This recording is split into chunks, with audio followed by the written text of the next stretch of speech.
Alors bonjour et bienvenue dans un nouvel épisode de Podcast ou Sexiste, ou le podcast qui parle de genre et d'égalité en Corse.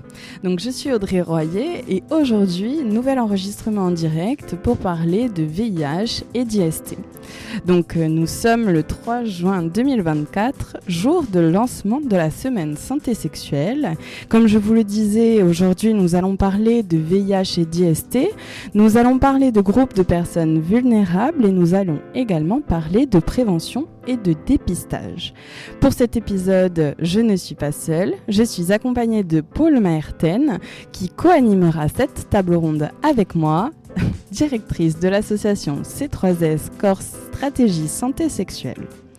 Pour cette table ronde, nous serons accompagnés également de Timothée Boyer-Chamard, infectiologue au CHA d'Ajaccio, d'Erika Kurskawa, présidente du Corevi PACA West Corse, de Sylvie Marcaggi, présidente d'Ayut Corse, de Stéphane Martin, coordinateur Corevi PACA West Corse, et enfin de Kitri Mano, épidémiologiste chez Santé publique France en Corse. Paul, donc déjà merci beaucoup à tous et toutes d'être présentes parmi nous. Paul, on va commencer du coup et tu vas nous parler un peu plus en détail de cet épisode et des objectifs de notre discussion. Nous t'écoutons. Eh bien, bonjour à toutes et tous. Du coup, l'objectif de cette table ronde est de parler et de discuter autour de la prévalence du VIH et des IST chez les groupes vulnérables vers une approche intégrée de la prévention et du dépistage en Corse. Donc, qu'est-ce que c'est les publics vulnérables ? Eh bien, au VIH et aux IST...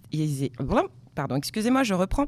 Donc, les populations vulnérables au VIH et aux IST se définissent comme des groupes de personnes qui, en raison de leurs caractéristiques socio-économiques, comportementales et ou contextuelles, sont exposées à un risque accru d'infection par le VIH ou d'autres infections sexuellement transmissibles. On dit que ces publics font face à beaucoup d'obstacles qui limitent leur accès à la prévention, au dépistage et aux soins, ce qui les rend plus susceptibles d'être infectés et de subir des conséquences graves pour leur santé. Donc, dans les principales populations vulnérables au VIH et aux IST, on rencontrera donc les personnes en situation de prostitution, les personnes transgenres également, les hommes ayant des rapports sexuels avec des hommes, les personnes pratiquant le libertinage, les femmes victimes de violences, donc physiques, sexuelles, conjugales, et aussi les jeunes. Donc on voit bien que les populations ne sont pas limitées au public gay, comme souvent on a l'habitude de le croire, que les femmes aussi sont touchées par les IST et le VIH, et notamment en France. On verra à peu près les chiffres par suite avec Kitri Mano. Et on sait que aussi les facteurs de vulnérabilité vont être la marginalisation et la discrimination, la pauvreté et l'exclusion sociale, l'accès limité à l'éducation et à l'information, la violence et les abus sexuels en tout genre, les comportements sexuels à risque, l'injection de drogue, l'incarcération également. Super. Du coup, pour refaire un petit point définition aussi, parce que peut-être des personnes dans la salle et également des personnes qui écoutent ce podcast ne sont pas au fait de certaines définitions. Donc, qu'est-ce que le VIH aussi il faut rappeler qu'il s'agit du virus de l'immunodéficience humaine, qui est une infection qui attaque le système immunitaire de l'organisme, en particulier les globules blancs. Et ce n'est pas à confondre du coup avec le sida, comme on a l'habitude d'en parler, qui est en fait la stade maladie du VIH, donc une maladie grave d'origine virale, caractérisée par une chute de nos défenses immunitaires dans notre organisme. Donc je vous renvoie aussi à l'épisode 5 de la saison 3 de Podcast ou Sexiste, où le VIH et le sida, toujours autant de stigmatisation en Corse, que l'on avait fait avec Ayut Corse, notamment. Deuxième définition importante de cet épisode, c'est aussi les IST IST, donc les infections sexuellement transmissibles, qui sont des infections dues à des bactéries, des virus et parasites qui sont transmises par voie sexuelle. Les IST ont des répercussions sur la santé, donc c'est notamment pour ça qu'il est essentiel de les prévenir et de les dépister. Pour continuer, Paul, est-ce que tu peux nous parler de cette importance de la prévention et du dépistage ? Oui, tout à fait. Sur notre territoire comme ailleurs, mais plus particulièrement sur notre territoire, il est désormais plus que nécessaire d'axer la prévention et le dépistage du VIH et des IST, donc, et de mettre en place des approches ciblées et adaptées aux différents besoins des publics que nous connaissons. Ces approches doivent tenir compte des réalités socioculturelles et contextuelles pour chaque population et on doit proposer des interventions accessibles, acceptables et efficaces. Donc les exemples d'approches ciblées, ça peut passer bien évidemment par des campagnes de sensibilisation et d'information adaptées aux besoins de chaque population.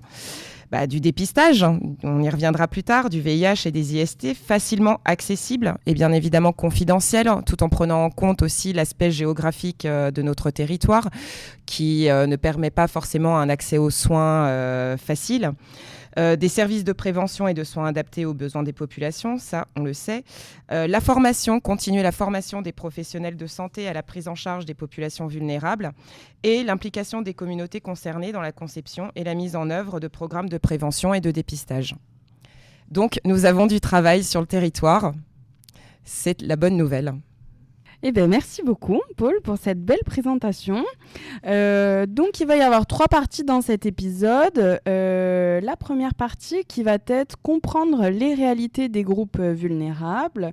Ensuite, nous allons parler des actions de terrain, des acteurs de terrain et de leurs actions.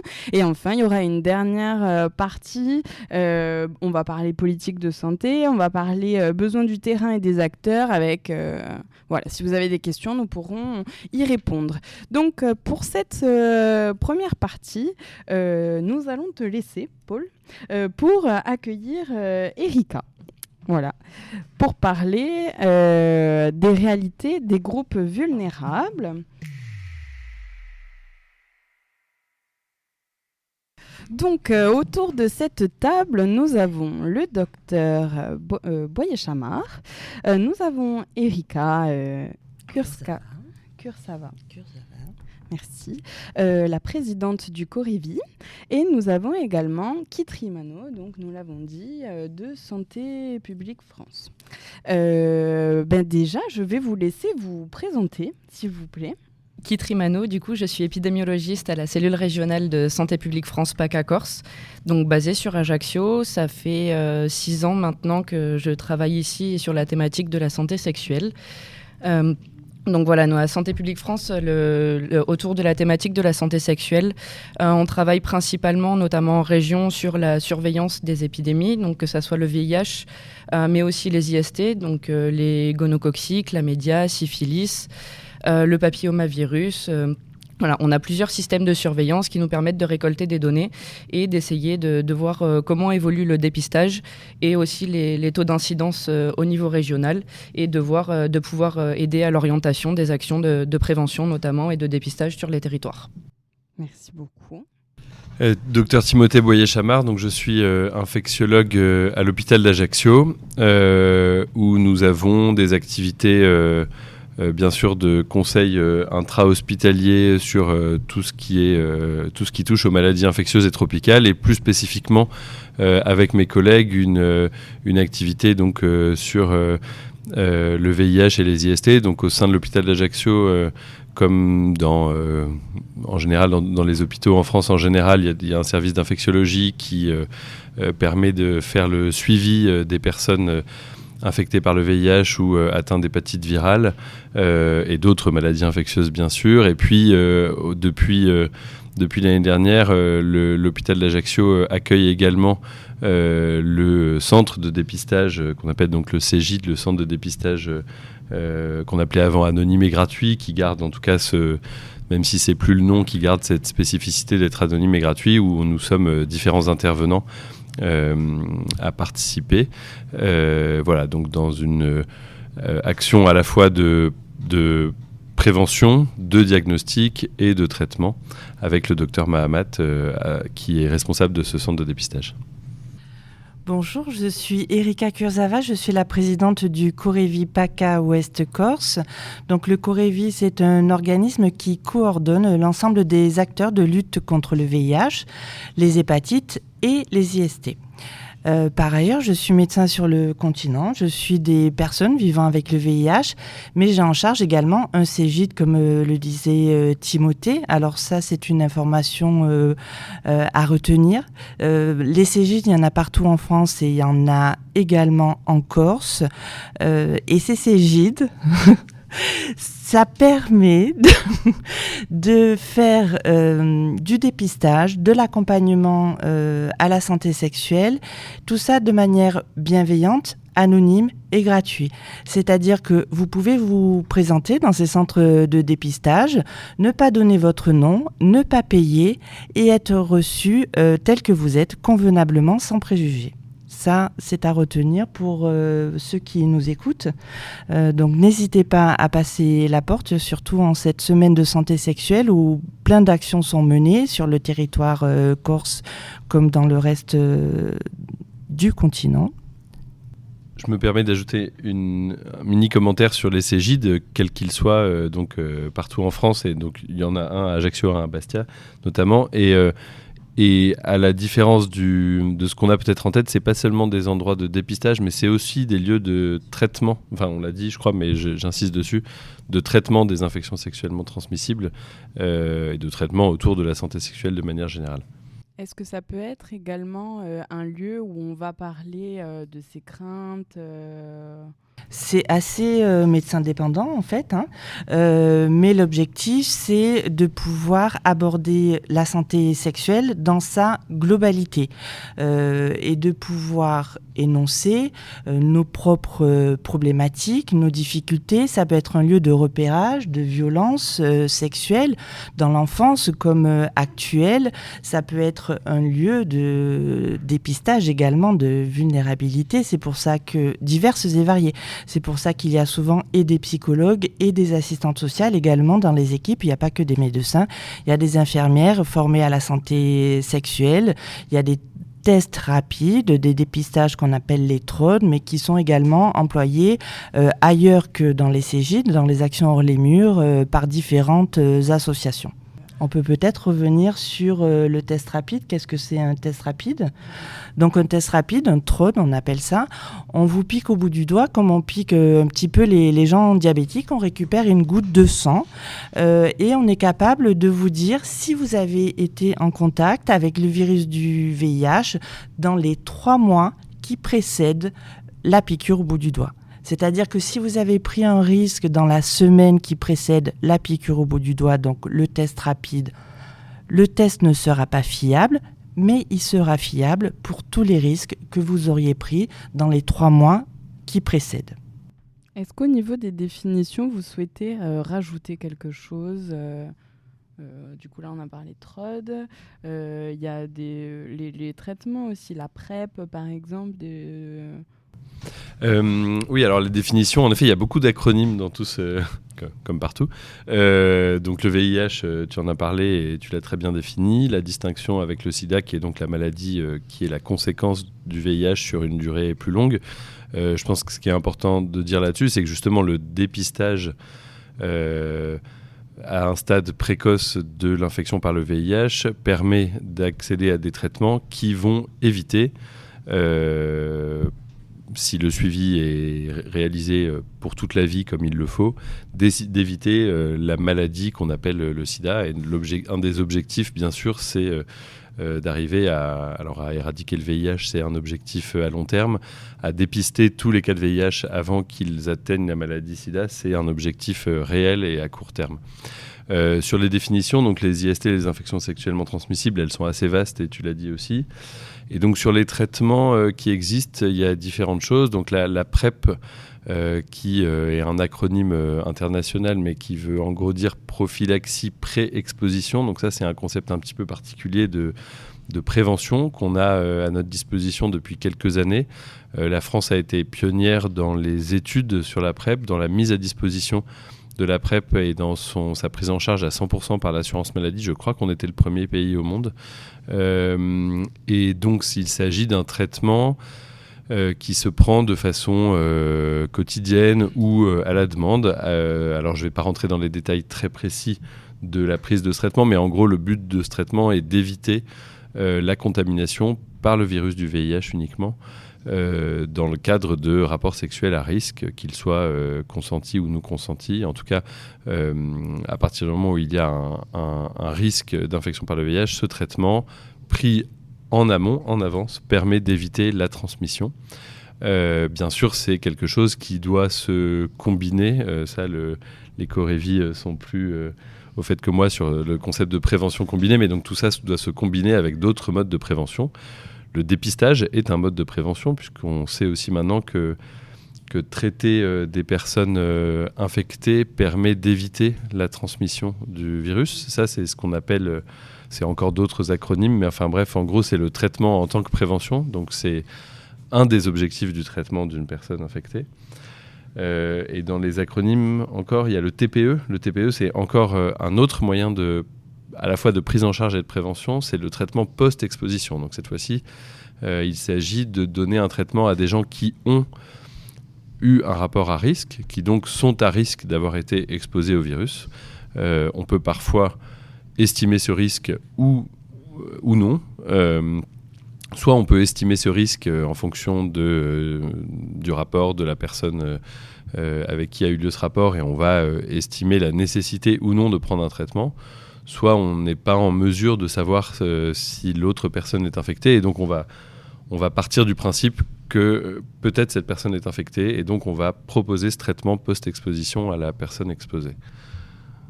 Je voudrais insister sur le traitement post-exposition parce que c'est méconnu. Et donc en pratique, qu'est-ce que c'est un traitement post-exposition ? On va prendre une situation banale. Vous êtes de sortie, vous avez un petit peu arrosé, il se passe des choses que vous n'aviez peut-être pas prévues, dérapage, rapport sexuel non protégé par préservatif ni protégé par PrEP. Et soudain, vous vous rendez compte que vous êtes allé un petit peu trop loin et que vous avez pris des risques. Alors là, que faire ? Donc, allez demander un TPE, un traitement post-exposition. Il faut savoir que ce traitement doit se prendre au plus tôt après le rapport sexuel non protégé.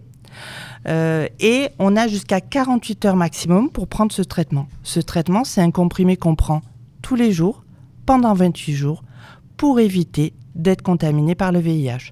Ça n'évite pas les autres infections sexuellement transmissibles qui seront dépistées par ailleurs, mais au moins on est protégé pour le VIH. Et où est-ce qu'on se procure un TPE ? Dans des Cégides, mais également dans toutes les urgences des hôpitaux, des cliniques où on peut demander ce traitement. Et il faut insister parce que même les soignants ne restent pas conscients qu'il s'agit d'une urgence et qu'il faut prendre ce traitement au plus tôt. Donc s'il y a d'autres problèmes de santé, vous allez croupir dans la salle d'attente, n'hésitez pas à dire je suis là, ça fait 40 heures que j'ai eu ce rapport, il me faut vite le traitement. Voilà, faites-vous entendre, vous avez le droit de prendre soin de vous. Et les soignants, même s'ils ne sont pas tout à fait tous au courant, c'est leur devoir de prendre soin de vous. Super. Merci beaucoup pour toutes ces informations super importantes et essentielles pour parler de VIH, de sida, d'IST. Comment est-ce que dans le milieu médical, on arrive à identifier et prendre en charge des publics vulnérables ? Est-ce qu'ils viennent d'eux-mêmes ? Est-ce qu'il faut aller les chercher ? Voilà. Comment est-ce qu'on fait ? Je peux répondre ? Vas-y, bien sûr. Oui.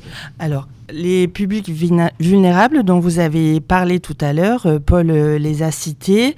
Donc, on a les travailleuses ou les travailleurs du sexe, on a les personnes transgenres, on a les hommes qui ont des rapports sexuels avec des hommes, mais on a également tout un chacun, des hommes, des femmes, lambda, et des jeunes hommes et des jeunes femmes. Donc, c'est là que je voulais revenir sur quelques chiffres sur ces populations clés qui ont été rapportées par l'ONU-SIDA. Et je voudrais vous faire entendre les surrisques des populations dont on a parlé, des populations clés ou cibles. Il faut savoir qu'il y a 35 fois plus de risques d'être atteint par le VIH si on est usager de drogue par intraveineuse et que on n'utilise pas proprement le matériel. Il faut savoir également que les travailleuses du sexe ou les travailleurs, ont également 30 fois plus de risques d'être contaminés par le VIH que la population générale du même âge. Il faut savoir que les hommes qui ont des rapports sexuels avec des hommes ont, eux, 28 fois plus de risques et les personnes transgenres, 14 fois plus de risques. C'est pour ça que dans les campagnes de prévention, on a l'impression que les messages clés sont limités à certaines populations. Alors, oui, il y a des surrisques, comme je viens de vous le dire, dans les populations citées. En revanche, les autres populations ne sont pas à l'abri. C'est pour ça que dans nos messages, il faut oublier personne. Est-ce que Timothée, Kitry, vous avez des informations quant aux personnes vulnérables ici en Corse ? Est-ce qu'elles viennent se faire dépister ? Est-ce qu'elles ont conscience qu'il faut se faire dépister ?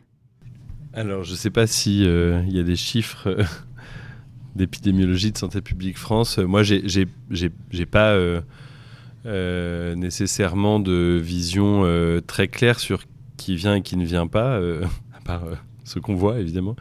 Mais est-ce ensuite... que du coup, certaines personnes sont... cochent les critères vulnérables.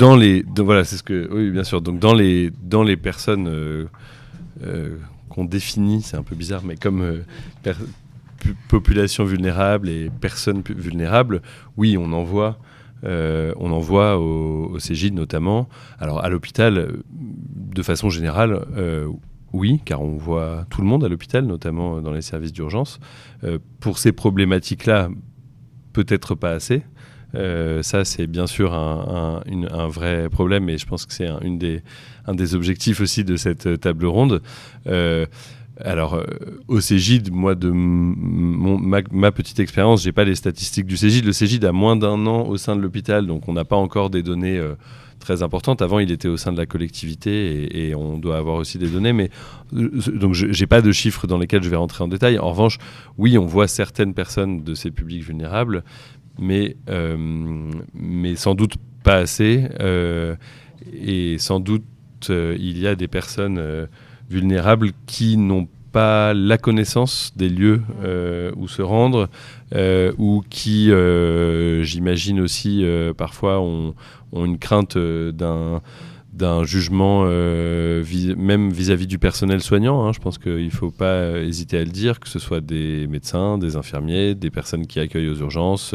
Et je parle de façon générale, je ne parle pas spécifiquement d'ici. Mais je pense qu'il y a encore... des craintes peut-être sur des histoires compliquées et on sait, tu le disais, il ne faut pas hésiter à se rendre aux urgences, il ne faut pas hésiter à se faire connaître, mais on sait aussi qu'au milieu d'un flot d'urgences, parce que les urgences sont surchargées absolument partout, c'est pas forcément simple à la fois pour les patients et pour les soignants de savoir prendre le temps nécessaire pour comprendre des histoires et comprendre des risques. J'ai 2 remarques. Concernant les populations cibles, donc nous parlons de populations cibles. En revanche, quand on est de l'autre côté, on on se repère pas forcément comme étant une personne vulnérable. D'où l'importance, et je pense que Kiteri nous en parlera après, d'où l'importance d'avoir tout un système d'évaluation et de repérage de publics vulnérables, parce que quand on vit, on ne se perçoit pas forcément comme étant, comme faisant partie d'une population cible. Ça, c'est ma première remarque. Et la deuxième remarque, c'est l'aller vers. Voilà. C'est-à-dire qu'on peut faire des statistiques sur les gens qui viennent à nous, mais ceux qui viennent à nous ont déjà la compétence de venir à nous.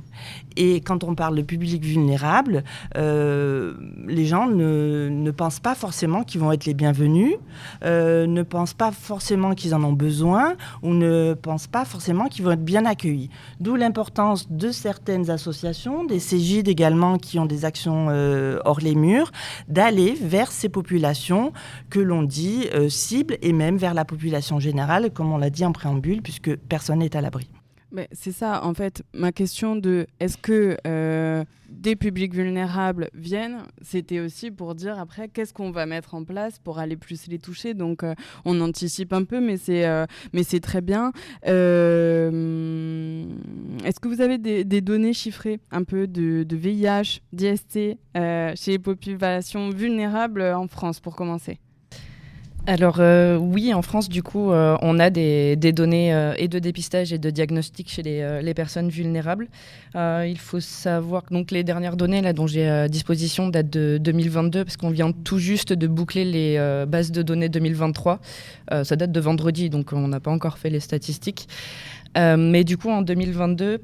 notamment sur les découvertes de séropositivité, et ce depuis plus d'une dizaine d'années, on voit quand même une très nette diminution des infections chez les hommes ayant des rapports sexuels avec les hommes qui sont nés en France.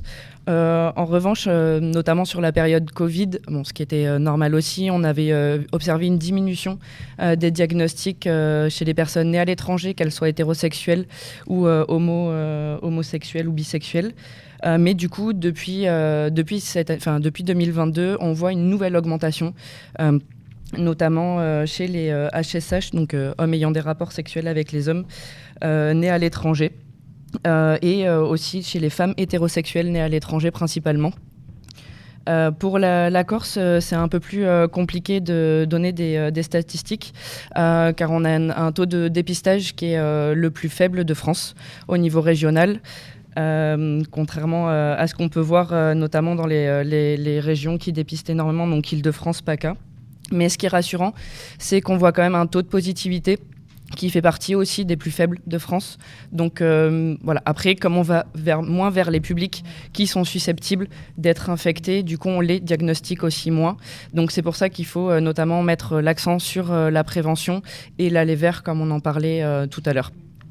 Mais pour information, au niveau national, donc sur les données 2022, on avait quand même 54% des nouvelles contaminations en France qui étaient issues de rapports hétérosexuels et non pas homosexuels. Donc c'est vrai que les HSH, c'est une population qui a eu accès à la prévention depuis un certain nombre d'années maintenant, qui sont très sensibilisés sur la prise de risque aussi, et qui ont accès à une diversité de traitements ou de prévention, ce qui est moins le cas notamment chez les jeunes hétérosexuels, qui ont peut-être moins une prise de conscience du risque qu'ils sont en train de prendre forcément au quotidien ou quoi que ce soit, et qui ne font pas forcément attention à ces risques, et qui sont aussi moins avertis des modes de prévention auxquels ils peuvent bénéficier. Par exemple, les ventes de préservatifs en pharmacie, du coup c'est gratuit. C'est ça, avant 26 ans, il y a une distribution gratuite de préservatifs qui peut être faite en pharmacie. Il y a aussi des dépistages qui sont en train de s'ouvrir de manière plus large actuellement, sans ordonnance, qui sont disponibles en laboratoire. Donc avant, c'était les tests, c'est ça, qui avant étaient uniquement pour le VIH et qui sont en train de s'ouvrir donc, à la syphilis, chlamydia, gono et hépatite B aussi. Donc voilà, c'est une offre qui est en train de se diversifier et dont il faut faire la promotion pour justement éviter la dissémination de ces pathologies. Est-ce qu'on a des informations sur le public qui qui se dépistent le plus? Est-ce que ça va être les jeunes? Est-ce que ça va être les 25-35 par exemple? Est-ce que ça va être les seniors? Parce que les seniors, est-ce que ça... Ils font partie quand même des personnes qui se font dépister, effectivement. C'est très dépendant de la pathologie. Par exemple, quand on va être plus sur les chlamydia ou autres, ça va être plus les femmes, les jeunes femmes qui vont venir se faire dépister principalement. Sur le VIH, on a une diversité quand même du public qui vient se faire dépister, mais on reste vraiment... quasiment, enfin pas exclusivement, c'est faux, mais du coup quand même sur les populations dont je parlais tout à l'heure, donc les personnes nées à l'étranger ou les hommes ayant des rapports sexuels avec les hommes qui du coup sont plus avertis des techniques de dépistage. Je voudrais dire un mot sur les chlamydia, si vous permettez. Les chlamydia, c'est une infection sexuellement transmissible qui est très fréquente et qui ne donne pas de symptômes la plupart du temps. C'est une bactérie qui peut se transmettre même en présence de rapports protégés avec préservatif. Et donc, il ne faut pas hésiter au cours de sa vie sexuelle de faire des dépistages régulièrement, même si on n'a pas de symptômes, pour dépister notamment ces chlamydia. Pourquoi ?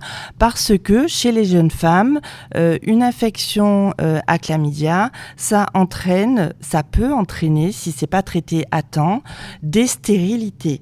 Et du coup, vers la trentaine, on arrive à se mettre en couple, on cherche à devenir parents, et là, on se rend compte que ça fonctionne pas. Et en fait, il y a des infections à chlamydia qui sont passées inaperçues.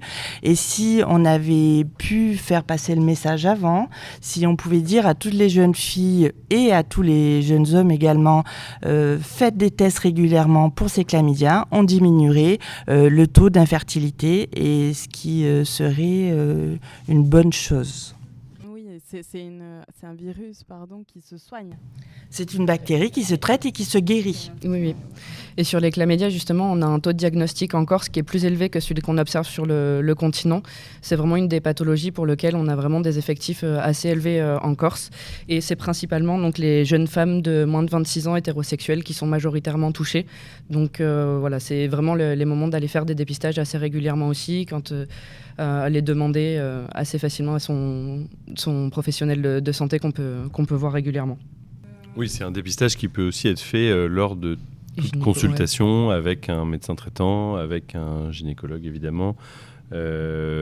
Et ça, c'est pas forcément proposé systématiquement par les médecins à toutes les jeunes femmes, parce qu'il y a souvent un objectif d'une consultation et que c'est compliqué de parler de tout, même si ça fait partie du rôle des médecins traitants. Ils n'ont pas toujours la possibilité de faire tout le travail de prévention qu'ils voudraient bien faire.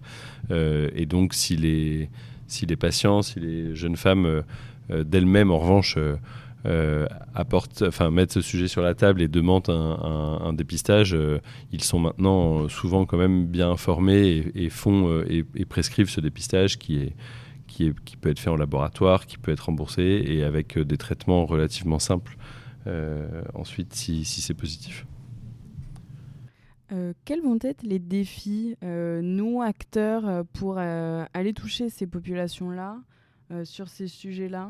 Est-ce que ça doit rentrer dans une politique de santé? Est-ce que ça doit être une campagne de communication à grande échelle? Est-ce qu'il faut aller faire de la sensibilisation dans les écoles? On a parlé de l'Aller Vert, donc on va parler aussi des associations. Une personne dans le public nous dit tout. On en parlera tout à l'heure, Sylvie. Mais voilà, ça va être la transition avec du coup les acteurs de terrain. Vous identifiez, vous dépistez, vous avez des données. Comment est-ce qu'on fait pour améliorer ces données-là ? Par le biais de toutes ces actions-là, qu'est-ce qui peut être prioritaire ? C'est vrai que c'est très public dépendant en fonction de qui on veut aller toucher aussi. Par exemple, on parlait au début des travailleurs du sexe ou travailleuses du sexe. Du coup, il y a pas mal d'études qui ont été faites récemment et qui du coup montrent, notamment sur les études qualitatives, que du coup, il faut quand même s'adapter énormément aussi à leur travail et aux violences qui peuvent ou qu'elles peuvent peuvent subir dans leur quotidien, mais aussi prendre en compte le fait que, par exemple, quand on vient sur place avec de la levère les dépister, si c'est pendant des horaires de travail ou quoi que ce soit, il y a une perte de revenus après derrière potentiellement à prendre en compte aussi. Donc il faut forcément s'adapter et aux horaires de chacun et aux lieux de convivialité de chacun aussi. Voilà, c'est vraiment très population dépendant pour le coup. C'est pour ça que c'est très important quand même de diversifier au maximum la manière de communiquer. Pour les jeunes, par exemple, ça va être plus à travers les réseaux sociaux potentiellement qu'on peut aller les toucher, ou les campagnes de ce qu'on appelle marketing social vont être forcément diffusées. Ça sera plus sur des réseaux sociaux. Pour les hommes ayant des rapports sexuels avec les hommes, ça peut être ça aussi, des applications de rencontres. Voilà, le but étant de toucher le maximum et d'informer surtout au maximum pour que les gens aient la possibilité de choisir leurs moyens de prévention après derrière. Vous l'avez dit, du coup, par exemple, une des régions qui dépiste le plus, ça va être la PACA. C'est bien ça. Quelles actions est-ce qu'il y a, du coup, en PACA qui peuvent être peut-être mises en place facilement ou pas facilement sur le territoire insulaire ? Franchement, on n'a pas de leçons à donner. Non, clairement, les acteurs sont investis. Il y a de la levère. La problématique numéro 1, c'est le soutien politique. Ce qu'il faut, c'est renforcer le leadership politique, les investissements et la volonté d'atteindre tous les publics cibles, mais également la population générale. Et la problématique numéro 1, malheureusement, c'est le nerf de la guerre, c'est l'argent. Donc, sous-entendu, il n'y a pas d'argent pour ce genre d'action. En tout cas, il n'y en a pas assez, ou alors distribué de manière pas forcément adaptée aux besoins de terrain, mais nous y travaillons et nous gardons l'espoir. Oui, parce qu'il y a une difficulté aussi à notre territoire. Tout à l'heure, Paul en parlait, la géographie, avec les temps de trajet extrêmement longs par rapport aux montagnes, etc., qui fait aussi que l'aller vers est peut-être un peu plus compliqué aussi dans nos régions. Oui, dans notre région. Oui, mais ça doit s'entendre et ça doit être aidé. Très bien. À propos de difficultés de territoire, je pense juste à quelque chose. Ce qui est mal connu encore de la population et des médecins eux-mêmes, et voilà, c'est que en ce qui concerne donc le dépistage, évidemment, peut être fait par tous les médecins, prescrit par tous les médecins, fait dans tous les laboratoires. Alors évidemment, il n'y a que dans les Cégid que ça pourra être fait de façon anonyme. Et la PrEP est aussi, dont on a parlé tout à l'heure, je vous rappelle, c'est le traitement pré-exposition, un traitement à but préventif, peut être prescrite et suivie par tous les médecins en France, quelle que soit leur spécialité, quel que soit leur lieu d'exercice. Cette information-là, c'est bien de la diffuser, comme on le fait là, auprès du public, parce que les médecins eux-mêmes ne sont pas toujours au courant. Il faut dire que cet élargissement de la prescription de la PrEP à tous les médecins s'est tombé en plein dans l'épidémie Covid, durant laquelle tous les médecins étaient très occupés par la vaccination. Et ils l'ont fait, ils ont énormément travaillé sur la vaccination contre le Covid. Et donc, ils recevaient énormément de messages déjà de santé publique dans tous les sens liés au Covid. Et donc, cette avancée qui est quand même passée à ce moment-là est passée un petit peu à la trappe pour certains médecins. Certains médecins aussi ne sont pas forcément sensibilisés à la PrEP parce que c'est une façon nouvelle de faire de la prévention. Et donc, il ne faut pas hésiter, quand on est patient, quand on est une personne consultant son médecin et qu'on désire parler de PrEP, à en parler, à lui dire qu'il a le droit de la prescrire. Évidemment, les médecins peuvent ne pas se sentir capables de bien le faire et de bien suivre, mais ils peuvent, dans ces cas-là, prendre conseil auprès des hôpitaux en Corse, mais aussi auprès de un service du Corévi Magnifique. PACA Corse, Oui. dont Erika, je te laisse parler. Merci, merci pour cette perche. Effectivement, il y a une ligne qui a ouvert sur le continent à Marseille qui s'appelle PrepLine. Ce sont des médecins qui prescrivent la PrEP et qui ont une ligne téléphonique ouverte toute la semaine, on va dire 10h à 17h à peu près. Il y a un numéro que j'ai oublié, mais peut-être on pourra l'incruster. Voilà. Donc c'est une ligne qui est dédiée aux prescripteurs, aux médecins généralistes, aux soignants, au personnel de santé. On peut appeler pour demander comment prescrire la PrEP parce qu'on n'est pas tous à l'aise avec ça et c'est normal. Donc il ne faut pas avoir honte de demander de l'aide et on est là pour ça. Donc n'hésitez pas à nous appeler. C'est accessible pour tout le monde. Si je dis pas de bêtises, normalement dans le cadre de protocoles de coopération médicale aussi, les sages-femmes et les infirmiers ont le droit aussi, quand il y a un accord avec les médecins, et l'ARS. Ouais. Donc c'est de pas prescrire systématique. Aussi. Non, pas systématique. Voilà, c'est pas mais il y en a certains qui sont en capacité de le faire dans le cadre de protocoles de coopération. Voilà, donc je reviens sur la volonté politique. Et il faudrait également que l'ARS facilite l'accès à ces protocoles, puisque effectivement c'est une usine à gaz pour arriver à mener ces protocoles de coopération. Voilà, donc c'est un médecin et une IDE qui doivent faire ce protocole ensemble, on ne dépasse pas des lignes, etc. Donc c'est normal, mais il faudrait également nous aider à faire ce genre de protocole au niveau régional, notamment, et éviter que toute la paperasse retombe sur une personne, parce qu'on est quand même un peu débordé. Oui, c'est ça. Voilà, on a besoin d'aide. Est-ce que vous voulez terminer par une information essentielle, peut-être que l'on n'aurait pas abordée durant cette partie, qui vous semble importante, de certaines stats que l'on aurait oublié de dire, non Alors moi, je voudrais dire un petit mot aux gens qui nous écoutent, aux gens qui sont dans la salle. N'ayez pas peur d'aller vous faire dépister. Dans le pire des cas, vous pouvez être séropositif pour le VIH. Et si vous êtes dépisté à temps, vous avez un traitement qui évite de tomber malade, d'avoir le sida. Donc franchement, allons tous nous faire dépister. On a juste à y gagner de la santé. C'est ça. Et ce traitement, justement, on en parlait au début, le TASP permet aussi de ne pas retransmettre le virus. Et du coup, quand c'est pris à temps et que le traitement est pris avec une bonne observance, du coup, permet de ne pas infecter aussi d'autres personnes derrière. Et maintenant, il est efficace et bien toléré. Et on a même des traitements injectables qui peuvent être donnés tous les 2 mois. Et on évite d'avoir un comprimé par jour. Donc, c'est assez confidentiel et ça évite de laisser traîner les boîtes à la maison si on ne veut pas en parler.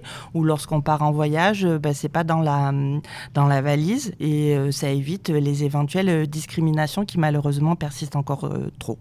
Oui, c'est un peu plus confortable quand même qu'il y a quelques années. Justement, je vous renvoie toujours vers cet épisode où on a parlé de VIH et de sida, notamment avec Sylvie Marcage, parce qu'elle nous faisait la comparaison des anciens traitements qui étaient quand même très très lourds, où il fallait se réveiller la nuit pour prendre le traitement, etc. Toutes les 3 heures, ou je sais plus, qui avaient quand même de gros effets secondaires. Maintenant, c'est plus ça. Alors, entre guillemets, c'est plus confortable, mais c'est pas non plus une maladie où on doit se dire bon, mais c'est pas grave si je la chope. Faut quand même aussi. Voilà, c'est un peu la problématique du moment, je trouve. C'est-à-dire qu'on a à la fois envie de donner ce message dans le dépistage que le traitement n'a plus rien à voir avec les années d'avant, et ça, c'est des progrès énormes pour les patients infectés. Et donc, il n'y a évidemment pas de sujet. Ça n'est que du positif pour les patients infectés. Aujourd'hui, le but d'un traitement, nous, c'est ce qu'on essaye de dire aux patients quand on les prend en charge, notamment quand ils sont dépistés à un stade précoce, c'est de revenir ou de conserver une vie personnelle, professionnelle, sexuelle, affective, normale. C'est-à-dire qu'en fait, c'est vraiment le but du traitement, c'est d'avoir une vie normale sur tous les pans de la vie, avec quand même, et donc on ne peut pas non plus mettre de légèreté là-dedans, c'est-à-dire que pour ces personnes qui vont être infectées, ça n'est que positif d'avoir cet objectif de vie normale et de traitement très simple maintenant à prendre. Mais il s'agit quand même d'une infection chronique qui va nécessiter un traitement et un suivi à vie. Donc c'est loin d'être anodin. C'est pas tout à fait comme avoir une autre pathologie à vie, type diabète, hypertension, comme on l'a un peu laissé entendre pendant un moment, parce qu'il s'agit quand même d'un virus, et donc un virus, ça pardonne pas des écarts de régime, parce que un virus, ça mute, ça fait des mutations, et donc c'est un suivi qui est pas non plus simple pour les personnes, et on a ce petit problème en ce moment, je trouve, de la simplicité de ce traitement à presque laisser retomber un peu dans une partie de la population la prévention, en se disant après tout, je peux prendre des risques parce que si je suis infecté, ce sera plus qu'un cachet, et c'est pas grave. Et on le voit, ça, moi je le vois dans des contaminations récentes, dans des personnes récemment diagnostiquées. Alors en fait, c'est dangereux ici parce qu'on ne dépiste pas. Et il me semble qu'il y a quand même une donnée importante, c'est qu'il y a beaucoup de dépistage en Corse où on en est à la maladie. On en est au stade sida. Donc, c'est quand même un peu dangereux de se dire c'est une maladie entre guillemets tranquille parce que j'ai plus qu'un cachet. Et je dis bien entre guillemets parce que c'est un peu la fausse croyance que l'on a. Mais on arrive quand même à des stades sida très fréquemment. Alors fréquemment, j'irai peut-être pas forcément jusque-là, mais c'est pas des stades sida forcément, mais c'est des diagnostics tardifs.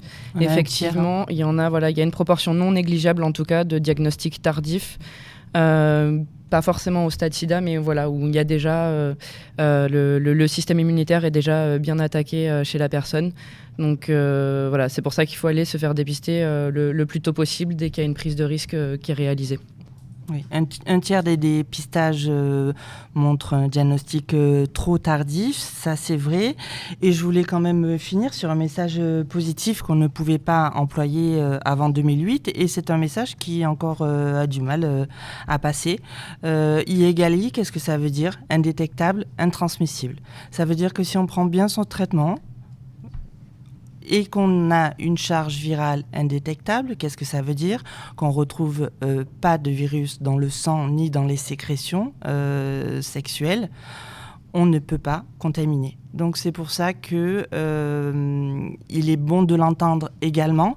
Ça motive à l'observance, c'est-à-dire ça motive à prendre son traitement tous les jours, parce qu'on sait qu'à partir de 6 mois après le début de l'indétectabilité, on peut de nouveau avoir des rapports sexuels non protégés avec son partenaire habituel qui s'est déjà dépisté et qui ne va pas voir ailleurs, et ça évite la contamination. Oui, et qui ne va pas voir ailleurs, oui. Bon. Je vous remercie à tous les trois pour ces belles informations. Nous allons passer du coup à la suite avec les acteurs de terrain.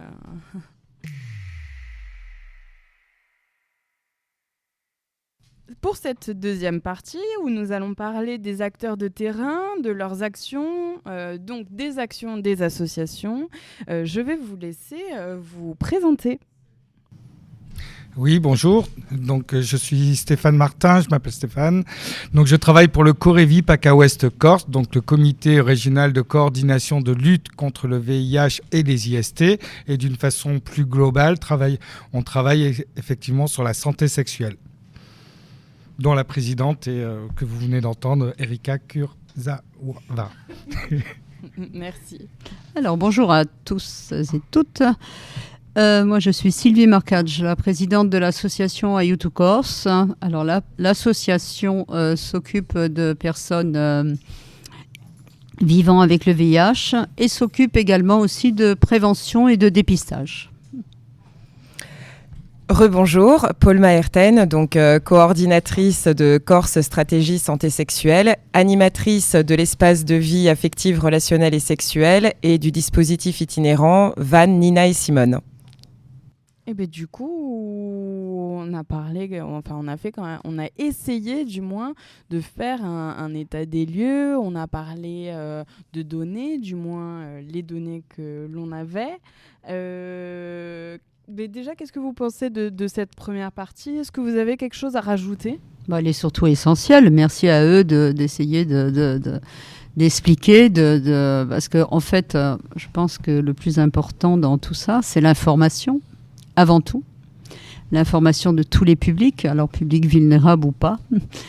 Il faut informer le public, et donc quand les médecins parlent aussi clairement, enfin je veux dire c'était relativement simple, enfin je pense. Donc merci à eux parce que c'était clair et important, ce qu'ils disent est forcément très important. Je pourrais rajouter effectivement que les médecins travaillent notamment avec les données qui leur sont transmises. Donc en fait, le Corévi, par exemple, il y a tout un pan du travail qui est épidémiologique, comme le Santé publique France, mais en tout cas, au niveau de tous les acteurs, le recueil des données est très important, parce qu'ensuite, il y a le traitement des données. C'est à partir de ces données qu'on peut ajuster toutes les stratégies. Donc il y a toute cette importance-là qu'il ne faut pas négliger. Donc le Corévi travaille avec des techniciens d'études cliniques qui sont répartis sur tout le territoire, qui eux sont affectés justement au recueil et au suivi des données, qui sont ensuite traités par le service épidémio du Corévi pour transmettre, divulguer et diffuser les informations le plus précisément possible auprès de l'ARS, qui doit ensuite ajuster toutes ses stratégies à partir de ces données. Alors justement, ce qui est un peu problématique chez nous, c'est qu'il n'y a pas trop de données, quand même, en Corse, sur le territoire. Donc ça complexifie un peu les actions à mettre en œuvre. Mais en tous les cas, nous, sur le terrain, alors on ne s'occupe pas vraiment des données, parce que de toute façon, on ne les a pas, ou on a les nôtres. Mais on sait que de toute façon, la prévention va passer forcément par l'information. On n'informe pas assez. Faire du dépistage, oui, c'est bien, mais encore est-il qu'il faut avertir la population d'abord l'intérêt du dépistage, la première des choses. Pourquoi se faire dépister, parce qu'aujourd'hui, alors on va prendre par exemple les jeunes. On parle beaucoup aux jeunes. Alors, les réponses qu'on peut avoir sont complètement... mais pour eux, oui, sida, oui, préservatif, oui, on prend un cachet, ce que disaient tout à l'heure les infectiologues. Et puis, le problème est résolu, mais on leur parle dépistage TROD, ils ne savent pas. Enfin bon, voilà. Donc, si on n'informe pas, on ne voit pas comment ces jeunes pourraient venir vers le dépistage. Donc, effectivement, alors, vu la complexité, effectivement, du territoire pour toucher tous les jeunes, ça nécessite beaucoup de routes, beaucoup de temps, beaucoup d'organisation pour toucher ces jeunes. Et nous sommes peu nombreux quand même sur le terrain. Justement, parlons de ces actions, Paul et Sylvie. Je sais que vous travaillez aussi beaucoup ensemble justement sur le dépistage et sur la prévention donc du VIH et des IST. Qu'est-ce que vous pouvez nous dire sur les actions qu'il y a sur le territoire ? Bien, tout d'abord, je reviens quand même, mais c'est en lien avec ce que disait tout à l'heure le docteur Timothée Boyer-Chamard et Kit Rimano de Santé publique France. Effectivement, sur le territoire, on a de la même manière que sur le continent des CGID, des dispositifs de prévention et de dépistage autour du VIH et des IST. Nous avons des médecins qui sont informés autour de la PrEP, puisque l'an dernier, le Corévi PACA Ouest Corse, accompagné des infectiologues du centre hospitalier d'Ajaccio, ont formé une partie des médecins libéraux de Corse du Sud et de Corse en général. Le souci, c'est que tout fonctionne malgré tout au ralenti, c'est-à-dire qu'on a des CGID, mais on n'a pas, par exemple, de permanence ouverte à des horaires où les publics dits vulnérables, que ce soit les personnes, les hommes ayant des relations sexuelles avec les hommes, les libertins, les personnes en situation de prostitution, ou même tout simplement les jeunes qui, parce qu'ils ont cours et qu'ils sont à l'école, ne vont pas pouvoir aller en CGID de 9h jusqu'à 16h. Peut-être qu'il faut imaginer une réelle coordination entre les acteurs pour que soient déployés des partenariats pour ouvrir des CGID, par exemple, de 17h à 22h, pour informer autour de la PrEP, pour informer autour du dépistage, notamment, et augmenter tout simplement le nombre d'acteurs, donc peut-être les moyens, comme le disait tout à l'heure la présidente Erika du Corévi PACA Ouest Corse, pour que nous puissions finalement augmenter le aller vers des populations que finalement on n'a pas l'habitude de trouver actuellement. Donc, au-delà de la bonne volonté, effectivement, des acteurs de terrain, il faut également une politique engagée vers ces questions. Et du coup, une coordination pour se dire qui fait quoi et comment est-ce qu'on fait pour aussi mailler le territoire un peu plus efficacement à travers différentes actions. Comment est-ce que vous faites du coup en PACA et qui serait possible de faire encore en Corse? Alors le Corévi dispose forcément d'un maillage territorial avec tous les différents acteurs. C'est à peu près 1800 adresses en ce qui concerne le Corévi PACA et le territoire corse. Donc ensuite, on travaille sur des thématiques. Au-delà de l'épidémio, on dispense également des formations, mais on travaille sur certaines thématiques. Donc on fait des appels à candidature pour lancer des groupes de travail, des groupes projets. Donc qu'ils soient, par exemple, les derniers groupes de travail qui sont pour l'instant très marseillo-centrés sur le chemsex, mais qui est une problématique qui est en train de se développer un petit peu partout en région PACA et sur le territoire corse également. Donc, comment faire pour sensibiliser les publics? Quelles réponses on peut amener? Effectivement, quels sont les risques tant en termes d'infectiologie, mais en termes d'addictologie. Donc, par exemple, c'est comme ça que travaille le Corévi. Donc, on réunit, on fait des appels à candidature.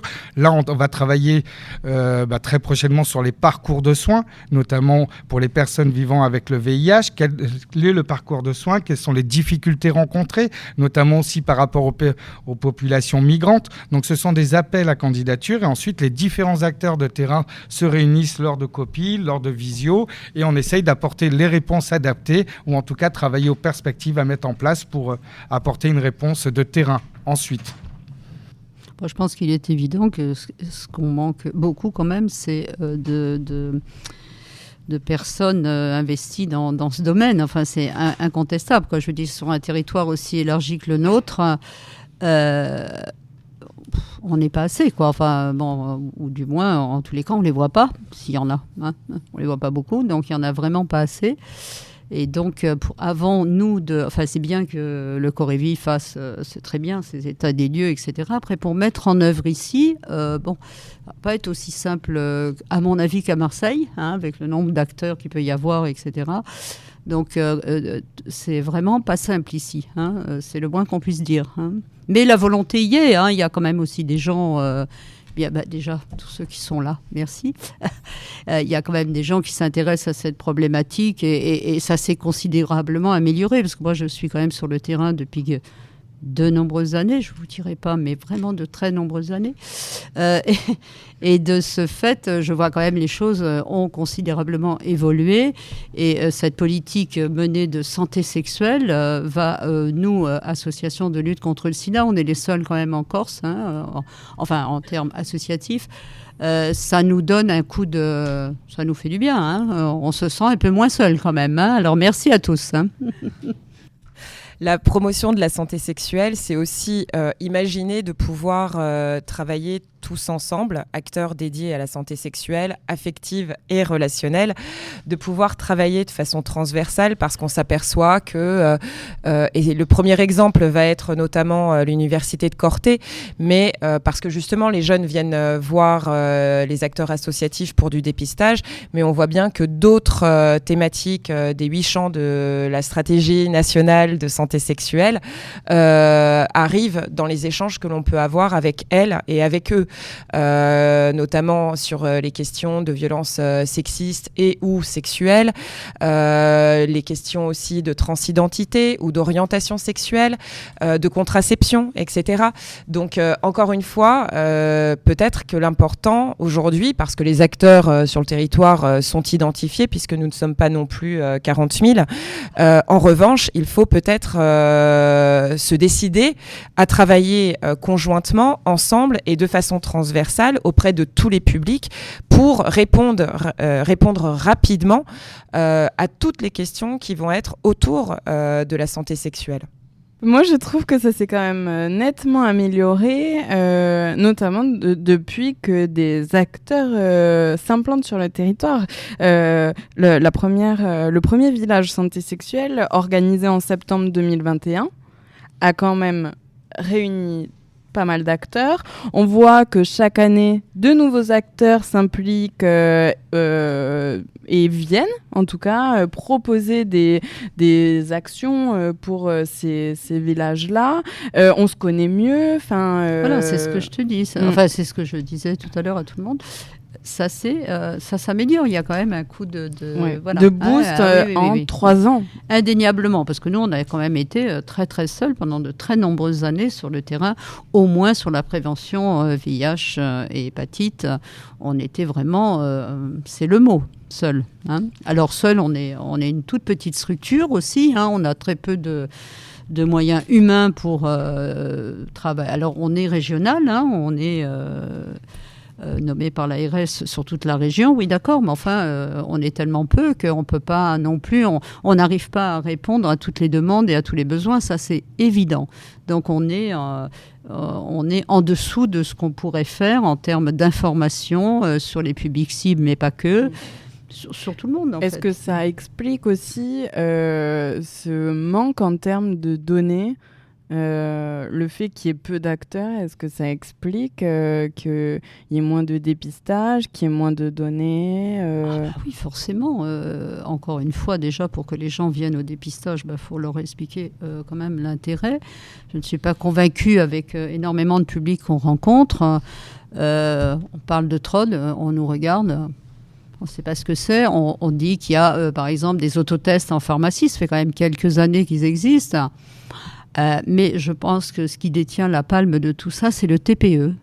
Parce que le TPE, dont on parlait les deux médecins tout à l'heure, qui est quand même un dispositif qui existe au moins depuis presque 20 ans, si je ne me trompe pas, qui est quand même un outil simple, il est totalement méconnu du public et de tous les âges. Donc, comme ça, encore des jeunes, on peut comprendre, mais de tous les âges. Et c'est quand même un outil formidable. Vous vous rendez compte, vous prenez un risque. Bon, on est tous potentiellement, à n'importe quel âge d'ailleurs, dans la possibilité de prendre un risque un soir ou un moment d'égarement. On est tous. Il n'y a pas de problème. On a cet outil-là depuis plus de 20 ans. Comment c'est possible qu'une grande partie du public, enfin du moins en Corse, ne le connaissent pas, malgré que moi j'ai fait des campagnes d'affichage local, hein, régional, pendant des années, ça n'a aucun impact. Bon, mais encore une fois, on n'est pas assez nombreux, quoi. Voilà, il faut diffuser. Donc là, maintenant, avec les dispositifs qui sont mis en place effectivement aujourd'hui, alors pour ne pas parler déjà de C3S qui coordonne quand même beaucoup d'actions et qui donc va à chaque fois parler VIH et parler prévention. C'est magnifique parce que quand même, il va y avoir une diffusion beaucoup plus importante. Donc, faut du temps, hein, mais petit à petit, on espère que les choses vont s'améliorer. Mais si je peux vous rassurer, le TPE est connu effectivement sur le continent, mais pas tant que ça non plus. C'est aussi pour ça que le Corévi a un groupe de travail autour du TPE. Mais c'est vrai que divulguer l'information, en tout cas, faire une prévention à partir du TPE, c'est très très important. Effectivement, ça a été souligné par les médecins tout à l'heure. Mais le TPE, c'est primordial. C'est-à-dire, dès l'instant où il y a un risque, il y a un diagnostic fait soit par les Cégide, soit en hôpital. Mais à un moment donné, le diagnostic est fait. S'il y a le TPE qui est pris, les risques sont éliminés, d'effectivement être infecté par le virus du VIH. Et c'est très important, c'est gratuit. Donc, il faut pas hésiter. Et je pense que, quels que soient les territoires, il ne faut pas hésiter à user du TPE. Alors, le problème qui se pose, tu as tout à fait raison, Stéphane, sur l'information autour du TPE. Effectivement, la population générale ne connaît pas forcément le traitement post-exposition. En revanche, nous avons pu constater dans le tissu associatif que de nombreux professionnels de santé dans certains centres hospitaliers en Corse connaissent plutôt mal le traitement post-exposition et parfois refusent de l'octroyer si la personne n'a pas été victime d'agression sexuelle ou de viol. Mais ça, ce n'est pas possible. Oui, Ah mais oui, pour le c'est coup, un c'est constat. la vérité. C'est un constat. Mais ça ne peut pas être Et possible. on se retrouve le week-end à devoir appeler des infirmières, des machins, à essayer de bouger tout le territoire pour que la jeune ne dépasse pas le délai de 48 heures pour avoir accès à son TPE parce qu'elle a été rejetée dans les urgences d'un centre hospitalier. Et cela ne doit pas être. Comment ? Je le répète, cela ne doit pas être. On est bien d'accord. Mais blague à part, ça veut dire qu'il faut aussi augmenter le nombre de formations auprès des professionnels de santé, leur faire entendre bien que finalement donner le traitement post-exposition pour, entre guillemets, rien, juste pour en tout cas l'angoisse d'une jeune, eh bien ça coûtera de toute façon moins cher que de prendre le risque qu'elle soit atteinte du VIH. Je parle au niveau... une médication tout au long de la vie. C'est ça, Parce exactement. que quand on parlait tout à l'heure de prendre juste une pilule, c'est pas très. Les jeunes peuvent prendre conscience aujourd'hui qu'effectivement le VIH, on peut le soigner entre guillemets parce qu'il n'est pas véritablement soigné. Il est contenu. Ouais, voilà. Il est totalement contenu. Alors effectivement, il y a une charge virale qui est indétectible au fil du temps, mais ça reste un traitement à vie qui peut entraîner aussi des comorbidités à un moment donné. Donc ça reste quand même une affection grave. Mais bon, qui est contenu. Et quand même pas banal. Alors là, Et vous pas parlez banal. sur un plan Parce que- médical, moi je parlerais Voilà. aussi sur un plan social. C'est Ouais, ça, voilà. la sérophobie. Et la sérophobie, elle est quand ce même qui n'est pas toujours très présente. voilà, aussi simple Mhm. que ça en a l'air, vivre avec une séropositivité même traitée. Moi, je parle quand même, on rencontre beaucoup de gens qui sont séropositifs depuis de nombreuses années pour certains. Quand on parle avec eux de vie affective, sexuelle et tout ce que vous voulez, là, eh bien, ils se refusent à tout. Pourquoi ? Mais là, ta charge est indétectable. Oui, mais alors, en conscience, j'en parle pas. Si j'en parle pas, je me sens pas s'auto-brise. bien. Voilà. Si j'en parle, les gens partent en courant. Ah, d'accord. Oui, en plus de la stigmatisation extérieure. Ça existe encore tout ça. Il faut surtout pas croire Tout à que fait. tout ça a complètement disparu. Alors ça s'est amélioré et il y a beaucoup de couples séro-différents, c'est-à-dire séro-différents, je traduis, un est positif et l'autre n'a rien, d'accord. Il y en a, aujourd'hui il y en a quand même beaucoup aussi, mais il y a aussi des gens qui se refusent à une vie relationnelle, affective, sexuelle, etc., parce qu'ils sont séropositifs. C'est là aussi, enfin je veux dire le poids social ou dans une entreprise qui vont pas en parler ou s'ils en parlent, mon Dieu, qu'est-ce qui va se passer. Enfin, ça existe encore tout ça. Alors pour les jeunes, bon, ça paraît. Je pense que la problématique pour eux ne les effleure même pas, parce que quand ils disent on prend un cachet puis voilà, mais pour des adultes qui travaillent, qui ont des vies actives, etc., il faut savoir que ça existe encore, quoi. Enfin, je veux dire, c'est pas simple tout ça. Alors, pour reprendre un peu le sujet, c'est très intéressant ce que vous dites. Je vous renvoie toujours vers cet épisode où on en a parlé de cette stigmatisation, malheureusement, qu'il y a encore aujourd'hui, et notamment en Corse avec ses particularités. Quels autres types d'actions est-ce que vous mettez en place sur le territoire ?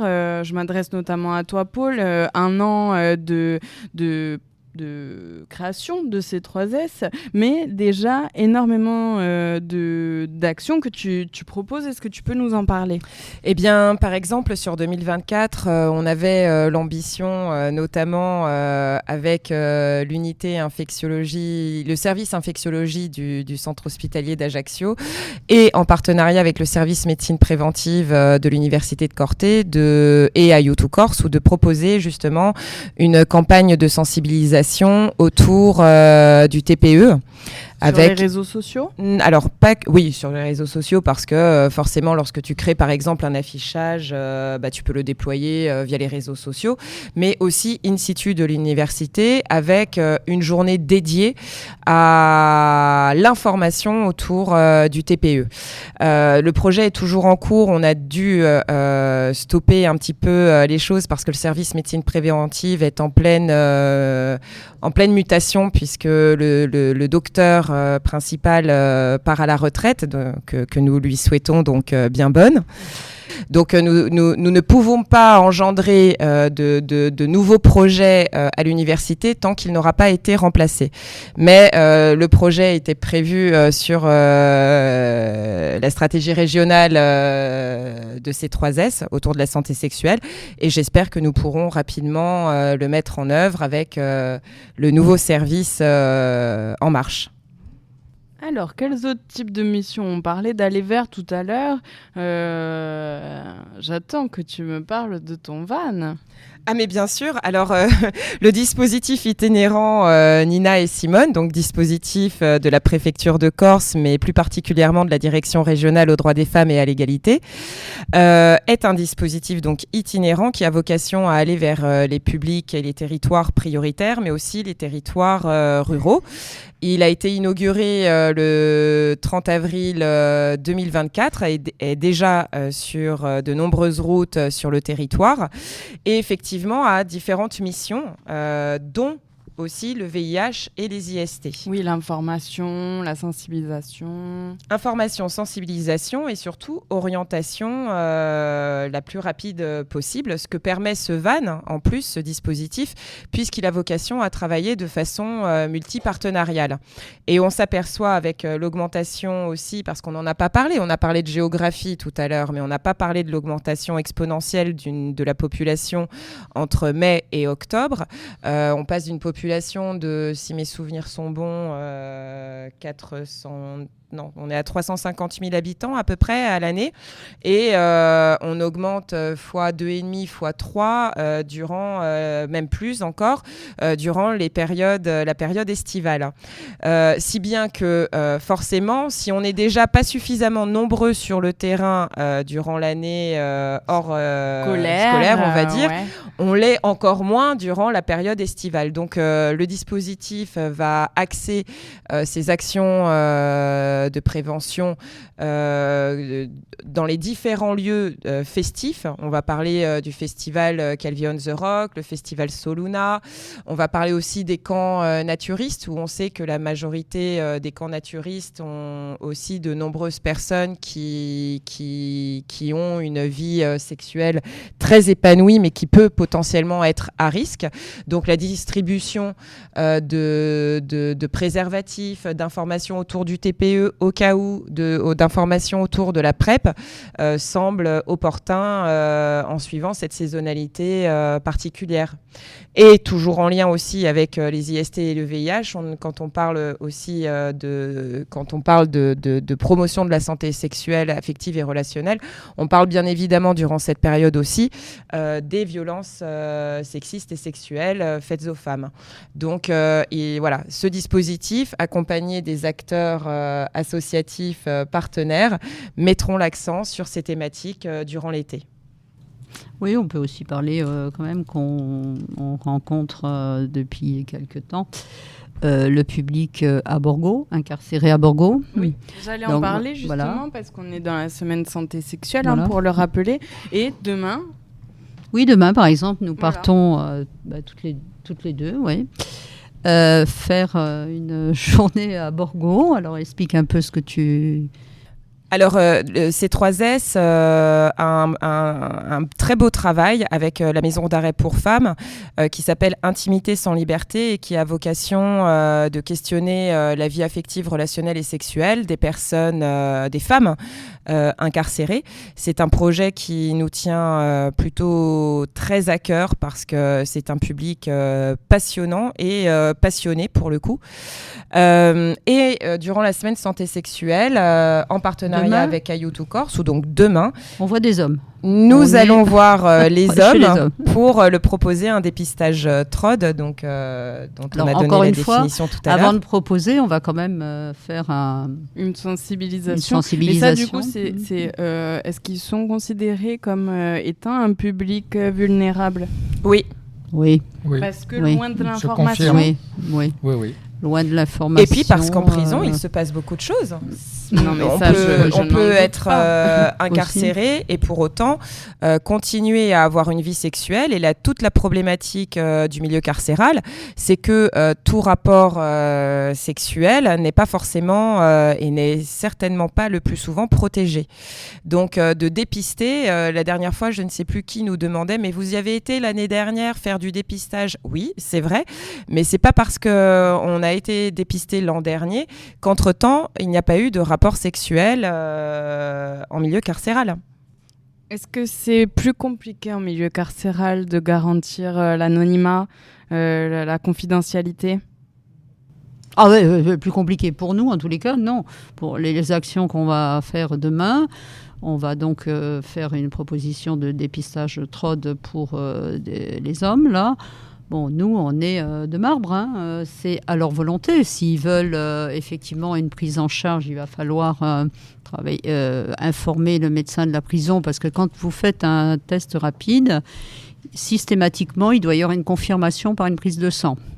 Donc nous, on ne peut pas faire de prise de sang, donc il faut que la personne accepte la divulgation de ce résultat à la prison. Si la personne nous dit non, nous, on ne fera absolument rien. Absolument rien. Notre rôle n'est pas d'avertir la prison en disant attention, vous avez un séropositif au médecin de la prison. Mais oui, mais avec l'accord de la personne. Si la personne ne veut pas, on ne pourra rien faire. Oui, et là, on reste sur le côté, entre guillemets, usager et médecin.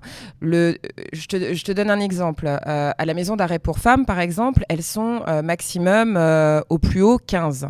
Bon. Sur 15 femmes, si par exemple l'une d'entre elles est positive à un test VIH TROD et qu'elle part pour une vérification, prise de sang, etc., on sait très bien que... alors oui, puis que l'information aussi peut être descendante, c'est-à-dire que d'autres... elle ne devrait pas l'être, hein. On s'adresse au médecin. Mais on est en milieu carcéral et on sait très bien que l'anonymat, la confidentialité certainement, mais l'anonymat, il y a quand même quelques risques pour que la personne ne puisse pas bénéficier de l'anonymat de son statut sérologique. Ça, c'est la réalité. Il y a une différence entre sur le papier et la réalité des choses, quoi. Tout à fait, mais... Tout à fait. C'est compliqué, c'est vrai que c'est compliqué. C'est pour ça que le Corévi, d'ailleurs, travaille sur un chantier qui est le guide des bonnes pratiques en milieu pénitentiaire. D'accord. Donc, qui devrait sortir prochainement, enfin, en tout cas d'ici la fin de l'année, avec tous les acteurs, en tout cas les établissements pénitentiaires qui sont au nombre de 13 sur toute la région. Donc, effectivement, ce guide devrait sortir très prochainement et à voir si on ouvre ce guide avec justement de l'opérationnel ensuite, avec des formations de nouveau en santé sexuelle au sein des établissements pénitentiaires, avec effectivement de la prévention, du dépistage. Donc, tout ça est en cours. Oui, c'est super. Oui, c'est bien. On parle de public vulnérable. Je veux juste dire, parce que ça me vient comme ça, hein, c'est un peu en vrac, mais bon, ça me vient. C'est en Corse la difficulté qu'on a à trouver les publics cibles. Alors, les publics cibles, on les connaît, hein, ils ont été nommés tout à l'heure par l'épidémiologiste. Donc, ok, on les connaît quand on parle de la prostitution. Alors, voyez-vous, en Corse, la prostitution existe, hein, comme partout ailleurs. Où ? Comment on les trouve ?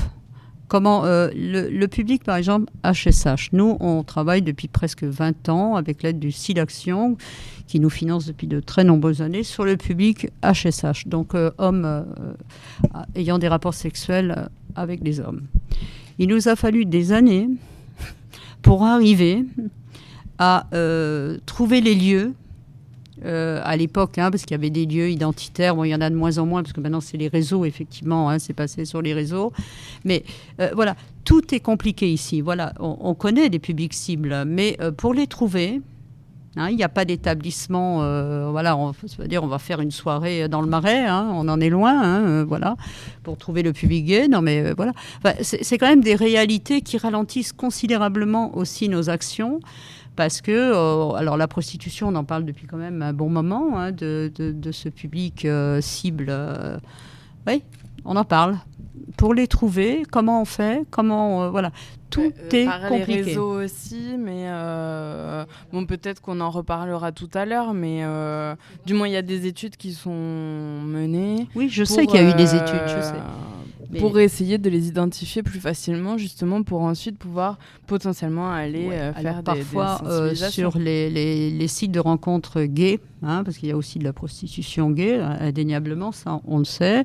Le hasard a fait, puisque nous sommes sur ces réseaux, donc effectivement, de temps en temps, on arrive à faire venir des gens, mais c'est vraiment très exceptionnel. Je veux dire, rien n'est facile, quoi. Non seulement on n'est pas nombreux, mais en plus c'est compliqué, quoi. Pour trouver tous ces publics, c'est compliqué. Voilà, c'est tout ce que je voulais dire. Rajouter dans le décor. D'où l'importance de renforcer des acteurs de terrain en Corse. Et en nombre surtout. Et en nombre. Alors, en attendant de renforcer aussi ce maillage et de recruter, entre guillemets, de nouveaux acteurs, etc., quels outils vous avez en votre possession qui vous aident et quels outils est-ce que vous souhaiteriez avoir dans l'avenir pour faciliter justement cette prévention et ce dépistage ? C'est une question compliquée, j'avoue. Non, mais les outils, on utilise tous les outils possibles, je pense. Je crois que c'est pas une question d'outils, mais... Outils, ça peut être de la communication, par exemple. Ça va pas être de TPE, parce que ça, on en a parlé, on sait que vous... Non, mais tu parles d'outils.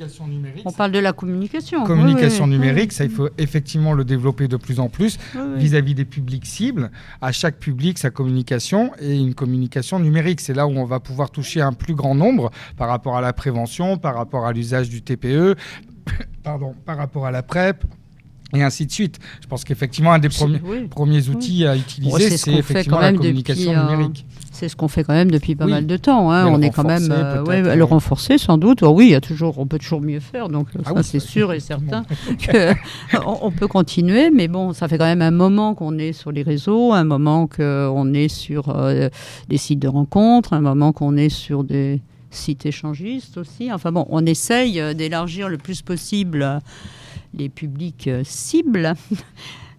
Un outil aussi dont on s'empare depuis très très peu de temps, mine de rien, sur le territoire, et je pense notamment à même certaines de mes collègues autour de la table, mais ce sont les événements communautaires. Alors, c'est pas forcément la meilleure des méthodes parce qu'on aurait tendance à essayer de travailler de façon globale, etc. Mais on est encore en période d'essai là-dessus. Mais là, on le voit avec la semaine santé sexuelle et on a démarré il y a déjà quelques mois.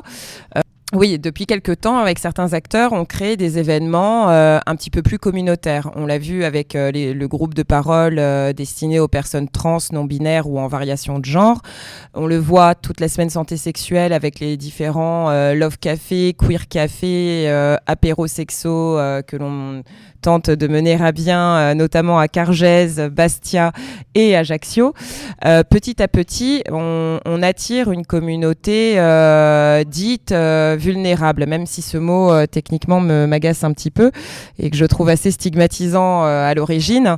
Mais finalement, de tenter des événements communautaires fait que l'on attire aussi les personnes. Alors c'est sûr que demain, je pense notamment aux personnes en situation de prostitution, si demain on fait un groupe de parole dédié aux personnes en situation de prostitution, je ne suis pas sûre qu'on attirera beaucoup de monde. En revanche, c'est vrai qu'il y a eu une étude, mais il y a aussi les pères, enfin les pères. Alors même pas parce qu'on n'en est pas à ce stade-là, mais chez les jeunes, si on pense prostitution des jeunes, bien moi ce sont des jeunes qui m'ont parlé d'une application que je n'ai plus en tête mais qui est notée, d'une application où en fait dès l'inscription, au bout de 30 secondes, si vous mettez en pseudo jeune fille 13 ans brunette, eh bien vous avez plein de types géolocalisés qui vous répondent en 30 secondes. On a fait l'essai et plein d'hommes répondent c'est un espèce de chat roulette, mais version améliorée d'aujourd'hui. Ce qui est quand même extraordinaire. Hein. J'ai tenté l'expérience avec des jeunes. Dans le mauvais sens. Oui, mais dans le très mauvais sens du terme. Mais évidemment, c'est pour voir à quel point c'est terrible, quoi. Et je ne pense pas que des jeunes qui seraient en situation de prostitution, consciente ou pas, sont sensibilisés au VIH et aux IST. Donc, on a des moyens de aller vers. Ça, c'est sûr qu'on a des moyens pour aller vers. On a de super outils. Techniquement, on manque de temps. Pour reprendre les paroles d'Erika, de temps, d'argent, de moyens humains et financiers. Si on veut faire un travail de fond et qu'on veut bien le faire, il faut des postes dédiés aux différents publics et qui vont vraiment aller au fond des choses. Et je rajouterai un petit point par rapport à justement toutes ces applications en ligne, etc., et qui peuvent amener à la prostitution ou à des rencontres, etc. Il y a aussi un outil, puisqu'on parlait des outils qu'il faudrait effectivement améliorer, c'est l'outil juridique. C'est-à-dire forcer effectivement les détenteurs de ces applications à diffuser de la prévention et de la sensibilisation. Et là, c'est que possible, c'est pas le cas, et puis ça ne peut être possible que par l'outil juridique. Alors oui, mais regarde, on a quand même notre partenaire, on fait de la prévention sur Wild. Alors pour ceux et celles qui ne connaissent pas le site, Wild est un site de rencontres libertines qui géolocalise les différents adeptes, puisqu'ils sont appelés adeptes. Pour rappel, en Corse, en plein mois d'août à 15h, il y avait plus de 660 profils connectés en 2022. 660 profils, c'est pas 660 personnes, puisqu'il peut y avoir 2 personnes derrière un seul et même profil. Donc si on augmente à peu près de 20% le nombre de profils, on peut arriver à près de 800. Donc ça, c'est une réalité qu'on a pu constater, et on a demandé au site Wild un partenariat pour qu'il nous laisse faire des lives en direct. Donc tu es en plein milieu entre ceux qui sont dans des pratiques sexuelles XYZ, ceux qui sont seuls, qui pratiquent la masturbation ou pas, et tu as nous qui faisons de la prévention, notamment autour du VIH, des IST, de la prévention TPE, de l'information, et on commence à développer sur tout ce qui va être notamment les violences, puisque c'est remonté, puisqu'en milieu libertin, mine de rien, il y a des violences sexuelles et c'est très très compliqué. Mais ce que je veux dire, c'est que si aussi les associations ne font pas la démarche d'aller échanger avec les patrons de je sais pas comment on appelle ça, les directeurs de sites XYZ, forcément, ça va pas arriver tout court. Puis les abonnements coûtent cher. Hein. Tu regardes Wild, c'est 200 € l'année. Hein. Je veux dire, l'obligation, effectivement, de mettre l'outil juridique à disposition des associations, enfin pas des associations, mais en tout cas porter des législations qui protègent les usagers de ces réseaux, c'est extrêmement important. Rien que la pornographie. Alors la pornographie, l'accès de la pornographie aux mineurs, par exemple, c'est extrêmement compliqué d'obliger les sites, par exemple, sites pornographiques, de limiter l'accès aux mineurs. Et ça, il n'y a que effectivement des législations qui sont mises en place par l'État qui peuvent apporter des solutions. Et pardon, je t'ai coupé, Paul. Je te remercie de faire cette digression, parce que ça prouve pour cette journée de lancement de la Semaine nationale de santé sexuelle qu'à la base, on part d'un échange autour des IST, du VIH, et que finalement, on a d'autres thématiques abordées, notamment la pornographie, les violences sexuelles, l'égalité femme-homme, bien évidemment. Je vais reprendre un terme que Paul adore, la transversalité. Et pour la société civile. Exactement. Non, mais c'est vrai. Et c'est très important, la transversalité. Et c'est demandé par tous les acteurs, on va dire, étatiques aussi.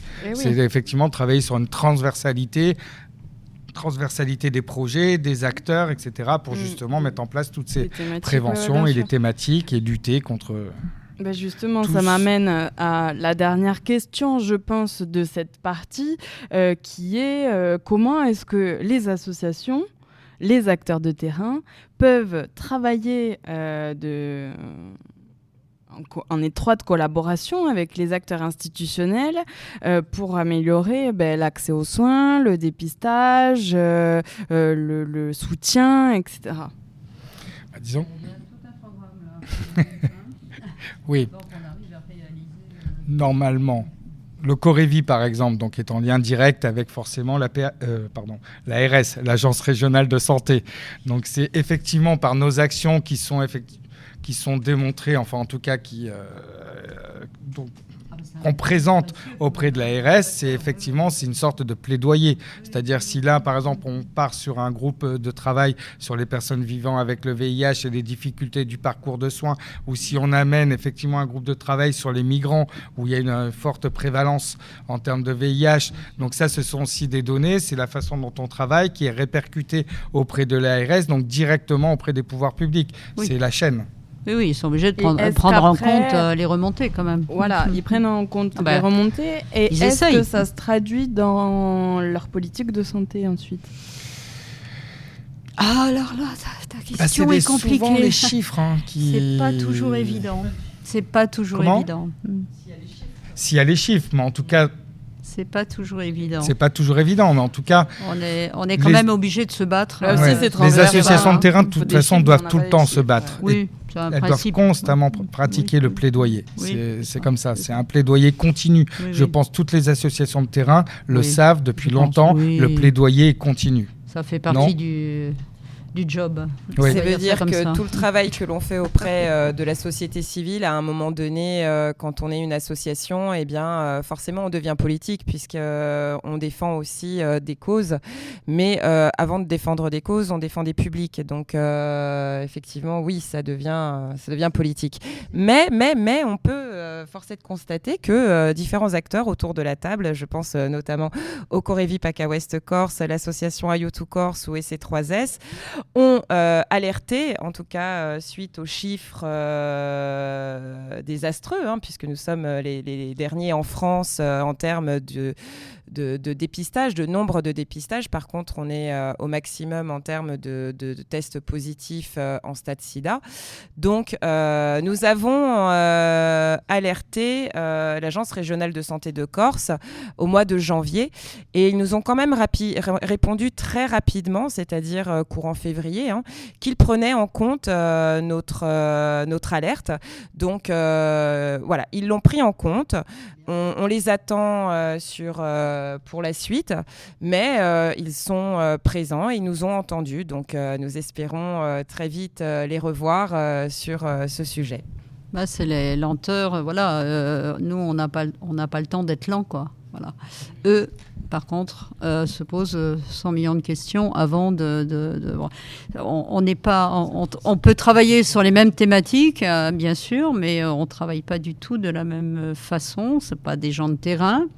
Nous, on n'est pas non plus dans leur bureau et dans leurs obligations qu'ils ont eux aussi. Ils ont aussi des impératifs. Il faut quand même le reconnaître que ce n'est pas simple. Je pense même pour eux, sûrement, d'ailleurs.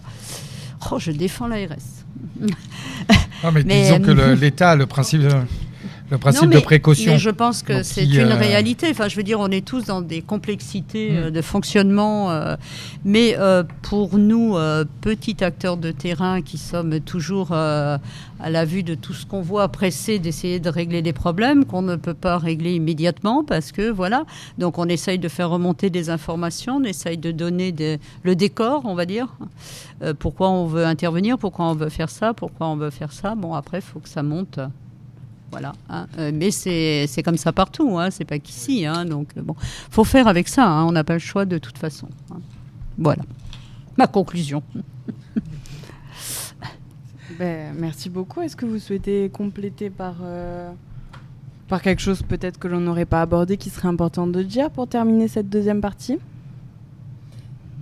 Bien, je suis ravie d'avoir pu constater depuis ce matin, parce que mine de rien, on n'attendait pas autant de monde. Certaines personnes sont parties, mais on a réussi quand même, avec cette table ronde aussi, à attirer différents publics, diverses et variés. Et c'est une très bonne nouvelle. Et donc, ça veut dire qu'il faut qu'on continue aussi à travers l'outil médiatique, en tout cas, à parler de ces questions.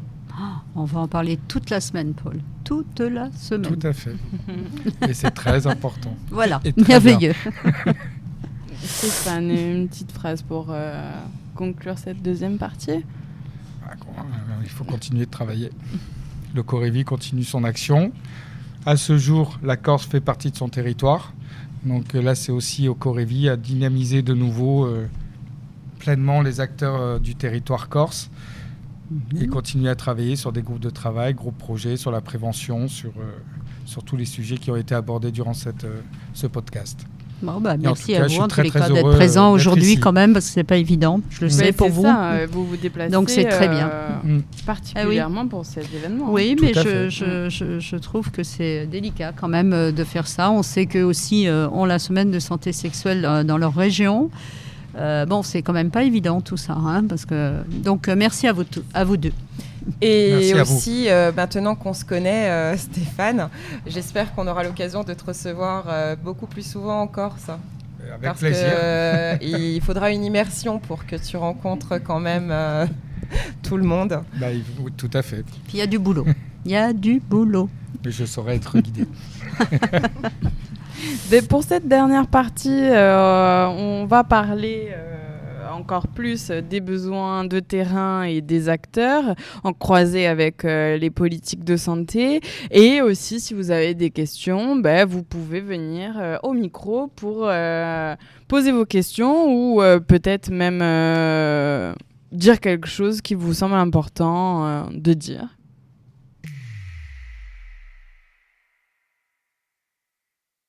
Bonjour, est-ce que vous voulez bien vous présenter dans un premier temps, s'il vous plaît ? Bonjour, écoutez, moi je suis Adeline, infirmière sur Castellucci, sur le dispositif de prévention du suicide 3114. Est-ce que du coup, vous reconnaissez les publics vulnérables à travers les VIH et les IST également comme des publics vulnérables où il faudrait prévenir du suicide ? Je pense qu'on a en lien un public vulnérable, qui est un public assez large. Je pense qu'à tout moment dans notre vie, on peut être vulnérable. Donc je pense que toute la France est concernée par, que ce soit par la prévention du suicide ou que ce soit aussi sur la prise en charge des infections sexuellement transmissibles et de la prévention du VIH aussi. Je voulais d'ailleurs tous vous féliciter pour l'investissement que vous mettez dans cette journée. Moi, ça fait 12 ans que je suis en Corse. J'ai travaillé longtemps en Guyane française. Et j'arrive de Guyane, j'arrive en Corse et je me rends compte que je vois pratiquement jamais ce beau petit ruban rouge. Je le vois pratiquement jamais en Corse. Et ça m'a beaucoup interpellée en arrivant ici. Et je me dis que des journées comme la journée mondiale de la prévention du suicide sont des journées où j'aurais cru voir un petit peu plus de mouvement des citoyens. Et je pense que ça peut être une journée intéressante à mettre en place pour que tous les partenaires, que ce soit les collégiens, les lycéens, tous les partenaires se réunissent et qu'on puisse s'assembler ensemble à mettre en avant une journée de ce type-là. Eh bien, volontiers, c'est noté dans mon petit cahier. Dans tous nos petits cahiers, avec grand plaisir, parce qu'on a pu le voir lors de la nuit des sexualités sur Frequenza Nostra avec votre collègue Nadège. Et le lien... alors c'est très difficile de faire entendre que la santé mentale est en lien direct avec la santé sexuelle et inversement, mais j'ai pu constater avec grand bonheur vendredi soir que vous l'avez compris, enfin que vous le savez en plus de l'avoir compris, vous le saviez, vous le savez, et je pense qu'il serait nécessaire que l'on puisse œuvrer davantage ensemble sur certaines thématiques qui concernent la stratégie nationale de santé sexuelle pour justement raccorder le compartiment de santé mentale qui va être proche de ce qui est de la santé affective et relationnelle. Bien sûr. Au plaisir en tout cas de travailler ensemble. Merci beaucoup en tout cas d'avoir pris la parole. Paul, est-ce que tu aurais des questions que tu souhaiterais poser de manière un peu plus ouverte pour inviter peut-être d'autres personnes à venir échanger? Vanina, je peux t'inviter par tout hasard à venir... Par tout hasard alors, hein, vraiment. Bonjour à toutes et à tous. Eh bien, si vous voulez bien vous présenter, c'est pas la première fois qu'on vous reçoit au podcast, mais à chaque fois on vous représente, bien sûr. C'est gentil, je vous écoute. Donc je me présente, je suis Vanina Sager, directrice régionale aux droits des femmes et à l'égalité en Corse. Je m'emploie à déployer la politique publique nationale en faveur de l'égalité entre les femmes et les hommes sous l'autorité du préfet de Corse. Et je suis très heureuse d'être parmi vous aujourd'hui. C'est pour moi la première, me semble-t-il, la première dans le cadre de cette semaine sur la santé sexuelle, en fait, même s'il y en a eu plusieurs auparavant. Et il est vrai que tout ce que j'entends depuis ce matin me ramène à cette transversalité. Il est vrai que notre politique publique conduit des actions à une mission très dédiée à la question des violences faites aux femmes, mais on voit bien aujourd'hui, de par la diversité de notre population, des problématiques nouvelles que nous découvrons parfois. Nos dispositifs qui initialement étaient uniquement orientés vers les problématiques que vivent les femmes aujourd'hui peuvent vraiment répondre à plusieurs autres problématiques et plusieurs publics. On a parlé de la prostitution, bien sûr, mais on sait qu'il n'y a pas que les femmes qui sont dans des situations de prostitution. Vous l'avez dit, il est très difficile de détecter des situations. C'est pourquoi, en effet, nous menons des actions partout sur le territoire pour accompagner les acteurs à mieux détecter ces situations, parce que très souvent nous entendons des professionnels nous dire on n'est quand même pas sûr, mais on voit bien qu'il y a des signaux qui nous amènent à penser qu'il peut y avoir des situations, mais qu'est-ce qu'on fait, comment on l'amène, comment on en parle, c'est très gênant, et si ce n'était pas vrai, qu'est-ce qu'il arrive, etc. Bon. Donc on voit bien que il y a des opérations très concrètes, et puis il faut être très pragmatique, on le sait bien avec les acteurs de terrain. Vous l'avez dit, cet écart de temps entre la vie administrative et la vie des acteurs associatifs est parfois un petit peu trop grand, mais on essaye de le réduire, chacun dans nos institutions. En tous les cas, oui, il faut être pragmatique. Donc on a parlé en effet de la prostitution, mais il y a plein de choses qui m'interpellent, en effet, sur des questions, moi, que je ne me suis pas encore totalement posées, et grâce à vous, je vais pouvoir le faire plus encore. La question du suicide, la part des femmes aujourd'hui, notamment, qui sont amenées à faire ce terrible choix de passer à l'acte. Nous savons aussi que sur le nombre de féminicides que nous comptons en France, il y a une part encore peu visible sur le nombre de suicides de ces femmes qui finalement se donnent la mort pour éviter à ce contexte dramatique qu'elles vivent depuis parfois de très très nombreuses années. Donc le suicide, moi, c'est en effet, j'ai eu la chance grâce à ces 3S, de rencontrer un nouveau partenaire aujourd'hui, que madame vous avez représenté au sein de l'hôpital de Castellucci, qui me semble vraiment important de pouvoir échanger ensemble. Et puis la question aussi des publics, notamment des femmes, pardon d'insister, mais c'est important quand même, qui sont touchées par le VIH, évidemment. Je suis aussi en effet très intéressée pour voir comment on peut travailler plus ensemble sur ces questions-là, comme on pourrait le faire finalement sur les femmes qui souffrent de cancer. Il y a des actions qui sont menées, mais aujourd'hui je ne sais pas s'il y a des actions vraiment menées pour ce public particulièrement touché par le VIH. Donc voilà, c'est un appel à manifestation en tous les cas des acteurs ici présents, mais c'est intéressant qu'on en parle tous ensemble. Voilà ce que je voulais dire. Oui, c'est vraiment très important, même de parler d'intersectionnalité.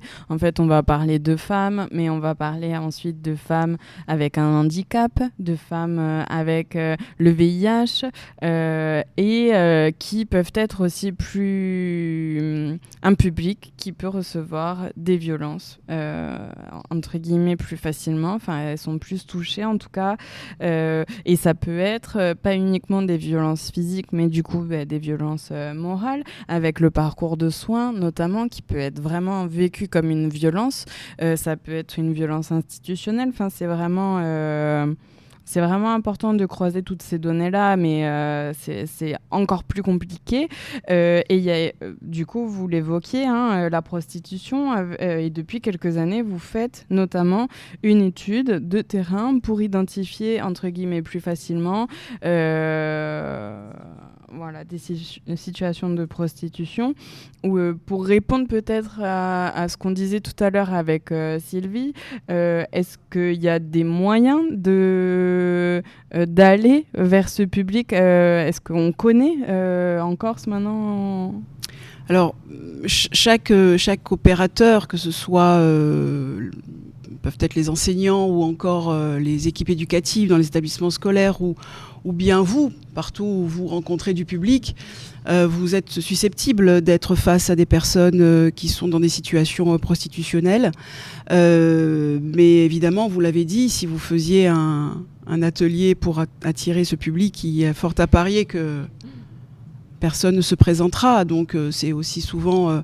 on expose des personnes qui sont dans des situations de honte très souvent, et donc il est difficile pour elles de se manifester tout simplement. C'était un petit peu ce qu'on avait pu constater il y a quelques années. Maintenant ça va légèrement mieux grâce à certains outils, mais les femmes victimes de violences qui ne se manifestaient pas parce qu'elles éprouvaient dans un premier temps un sentiment de honte. Là on est sur la prostitution est une violence à part entière. C'est pour cela aussi que la Direction régionale aux droits des femmes essaye de travailler sur cette violence à part entière. Donc je crois qu'aujourd'hui, ce dont on peut se féliciter, enfin je crois, c'est de pouvoir peut-être se dire que ce sujet est moins tabou sur notre territoire. Il y est encore un peu, mais on voit bien qu'il y a quand même un petit peu plus d'acteurs qui viennent prendre part à la discussion, sans pouvoir se dire non, chez nous, comme on a pu l'entendre par le passé, il n'y a pas de prostitution. Exactement, comme les violences. Donc aujourd'hui, on se rend compte que finalement, lorsqu'on est nombreux à partager une expérience, on est un peu moins isolé, donc on en parle peut-être davantage, et donc en l'occurrence, on en fait moins un sujet tabou. Voilà. Donc moi, j'espère que vraiment dans les futures années, on sera là encore à se dire que peut-être que comme pour les violences, nous le regrettons, il y a plus de faits de violence en Corse. Mais parce que aussi les femmes qui sont accompagnées le plus souvent révèlent ces situations de violence, et bien peut-être que demain, lorsque nous aurons bien travaillé sur les outils de détection de situations de prostitution, nous aurons davantage de dépôts de plaintes et que nos procureurs seront plus confrontés à traiter ces situations, ce qu'ils ne font pas aujourd'hui parce qu'il n'y a pas de situation, ou très peu. Donc c'est un petit peu une analyse qu'on peut faire de tout cela. Libérons la parole lorsque des personnes, femmes ou hommes, en effet, là pas de distinction évidemment, sur les violences qu'ils vivent. Et si je peux me permettre, Sylvie, en vous entendant parler aussi, ce dont je me rends compte, c'est notre responsabilité à tous de pouvoir aussi bien accueillir ce public. On leur doit véritablement, au-delà des compétences que nous devons avoir de là où nous sommes lorsqu'on intervient face à elles, nous devons véritablement ne pas lésiner sur la formation et la sensibilisation. C'est-à-dire que je considère aujourd'hui, et en tous les cas c'est mon cheval de bataille, de pouvoir mieux sensibiliser les professionnels de terrain pour mieux accueillir ces publics. Moi, je parle particulièrement des femmes victimes de violences et de leurs enfants. Mais après avoir pu organiser plus de 40 journées de formation sur la question de la prévention et la lutte contre les violences sexistes et sexuelles, je me rends compte que les acteurs en ont toujours besoin parce que ce sont des problématiques difficiles à prendre en charge parce qu'on s'inscrit dans le temps. Aussi des personnes qui prennent en charge. Il y a un roulement, mais le noyau dur d'acteurs avec lesquels je travaille sont sans cesse quand même confrontés à des situations qui sont parfois tellement insupportables, dramatiques, voire peut-être même incroyables, qu'elles sont démunies parfois d'apporter des réponses immédiates, optimales, parce que parfois on est aussi sur un territoire où on n'a pas la réponse, parce qu'on n'a pas l'acteur en présence, parce qu'on n'a pas le médecin qui va bien, parce qu'on n'a pas le spécialiste qui peut répondre dans des délais raisonnables. Voilà, c'est cela aussi. Donc professionnaliser les partenaires, les acteurs, c'est pour moi une des clés de la réussite. Et ça s'inscrit dans le temps, évidemment. Eh bien, écoutez, ça fait déjà 2 heures que l'on enregistre. Je vous remercie et on peut continuer de discuter en off, on va dire. Merci beaucoup d'être présente. Merci beaucoup d'être venu échanger à cette table. On continue bien sûr sur les réseaux sociaux à Podcast ou Sexiste pour ce podcast-là, mais vous avez bien entendu qu'il y a d'autres acteurs de terrain qui gravitent autour de Podcast et bien sûr on sera ravis de vous réorienter si vous avez des questions ou des problématiques. Donc encore merci pour votre écoute et à très bientôt. Merci à toi. Je le laisse.